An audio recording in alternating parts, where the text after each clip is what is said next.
This is Fury, and she is another roughly 4-year-old Mustang mare. She came in with the other horse I did the video on yesterday, and today is the first time I will be saddling her. I've already worked her from the ground, and I've desensitized with my rope and my whip, and now I am getting her familiar with the saddle pad, and you can see I'm patting it and letting her look at it in my hands.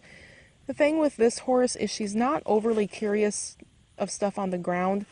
She's a little bit standoffish and very hesitant to want to look at anything, so I'm doing my best to show it to her, and I'm going to throw it on her back and yank it off and just kind of rub her with it and let her know that it's not a bad thing. I am not being overly careful or gentle when I throw my tack on horses, even the very first time I saddle them. If you sneak around a horse, especially a Mustang, they will see right through you that you're being, in their mind, dishonest and you're trying to sneak and cheat them. It's better to just be honest and let things flop around and let them know exactly what's happening. And so now I'm going to bring her up and give her the chance to look at the saddle, and once again, she's not overly interested in it at the moment. And so I will pick it up and I will slap on the leather and move it around and just hold it up in a position that if she wants to look at it, she can. And if not, as long as she's relatively relaxed, then I'm going to move on. You see, she's shifting her feet and she's a little unsure. That's normal. That's not that big of a deal. And to start with, I just move it around and then I'm going to toss it up just so that my stirrup and my cinches go over the pad, and then I'm going to pull it right back down. First saddlings, first rides, all of that, I'm really not in a hurry to get it done. I'm just going to do this kind of step by step and give them a chance to understand what's going on. You see, now that it's been moving around and been on her back, she's a little more interested and she wants to smell it, so I will let her do so. And now she's wanting to move her feet a lot, and that's not really that big of a deal. I'm just going to go with her. I'm not going to stop or put my saddle down or try to stop her. I'm just going to go with her so that she starts to understand that moving her feet doesn't really get her out of doing anything.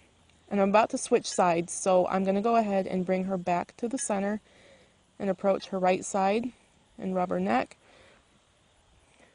And I'm going to do the same thing, and I'm going to toss it right up on her back and then yank it right back down.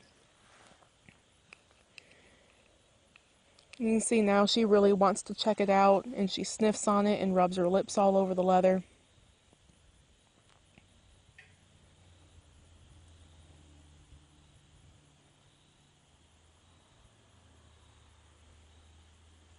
And I'll give her a lot of time to do that.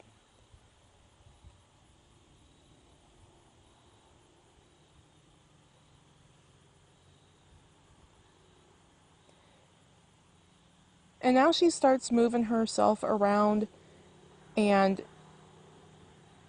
it's hard to see, but she actually moves her shoulder into me just a little bit. Even though that hip is moving away, she keeps wanting to cross her front feet and kind of come towards me. So I will set my saddle down for this, and I'm going to move her around. I'm going to reestablish that I will control her feet. So I'll drive her around and ask her to move. That way she kind of remembers that when I stand still and relax, then she needs to do the same thing. And because she was pushing with her shoulders, I'm going to put my hands up and I'm going to work on driving her shoulder away from me.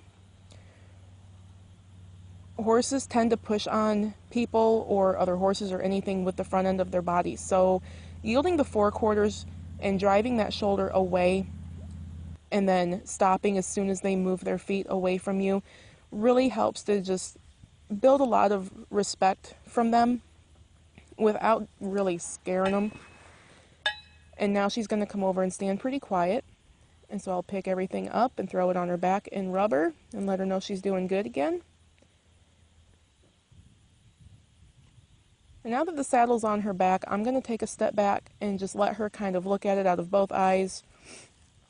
I want to give her the chance to look at it before I try messing with the cinches or anything else. So if she wants to jump out from underneath it, I'm not going to get jumped on.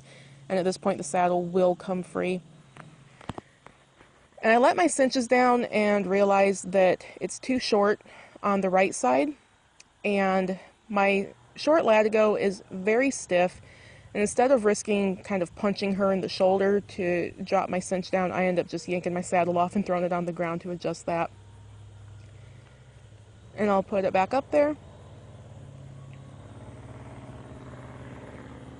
And then just like with my Gorilla filly, I make one pass around the horse. I do not like going back and forth a bunch of times, and I'm going to grab that cinch and touch her belly with it, and then let go of it. And she's taken all of this in stride. I'm really happy with how she did today. And I'm just staying in a position that if she gets worried, if anything were to happen, I can just get out of the way. And now I've taken the halter off, I have my cinches done, and I'm just kind of bouncing that rope a little bit to help keep her eyes on me and move that hip around a little bit. I want her hips to free up, or her feet to free up, excuse me, and move her hip around and kind of track me. But at the same time, I don't want to encourage her to jump forward at me if she were to get scared. And so once she's moved around just a little bit, I leave the round pen and give her the chance. She can either walk off if she wants to, she can stand there quietly if she wants to. I just don't want me to be a big influence in what she's doing. And so I'll come back into the round pen now. I'm just going to be really quiet and point and ask her to walk off. I don't want to rush her, and I don't want her to feel pressured into doing anything. I just want her to walk.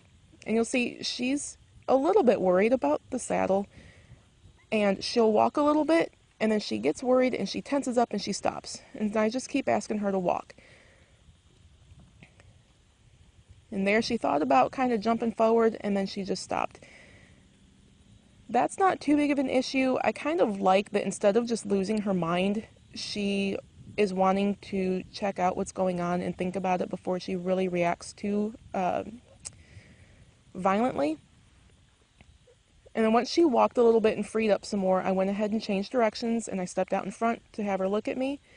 And she offered to trot right there. I really didn't hustle her. And so she trotted a few steps, and then once again she kind of stopped and drew back to a walk. And I'll just point again.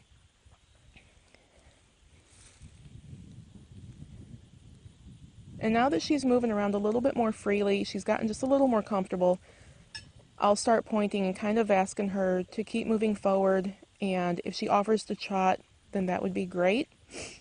And if not, she is fine to just walk around until she's very confident at the walk.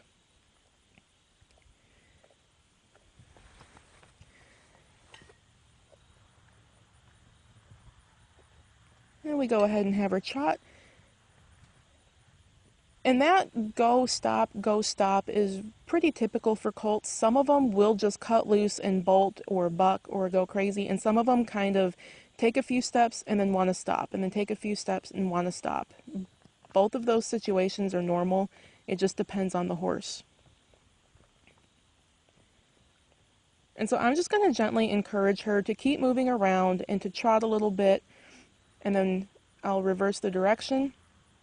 I ended up doing a lot of direction changes with her to keep her mind busy, keep her moving her feet, so that she doesn't get too wound up and too worried about that saddle. The more you can move their feet, the more you can get them thinking about what's going on instead of just letting them get wound up and nervous and reacting.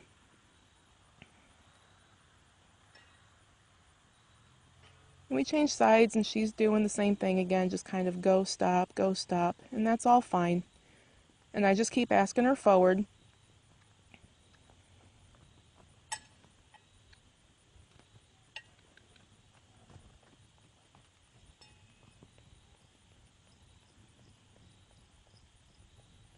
And now you can see she's freed up a little bit. She trotted a lot further. She trotted about half of the round pen and only broke for a couple of strides, and then she picked it back up when I asked her to.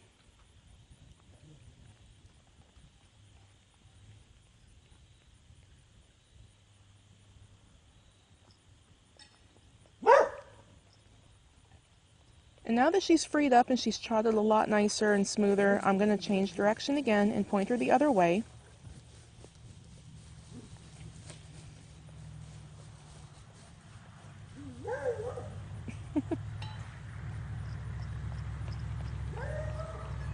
And now she's definitely moving better. She's a little more confident. She's more comfortable with the saddle. And so I'll change direction again and ask her to move forward.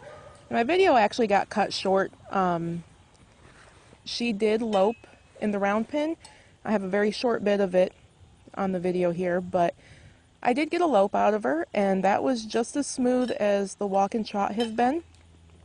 And then after we went through some more work on the ground, changes of direction, loping, I opened up the round pen once again and allowed her to go out in the arena and let her just pack that saddle around by herself for a while this afternoon.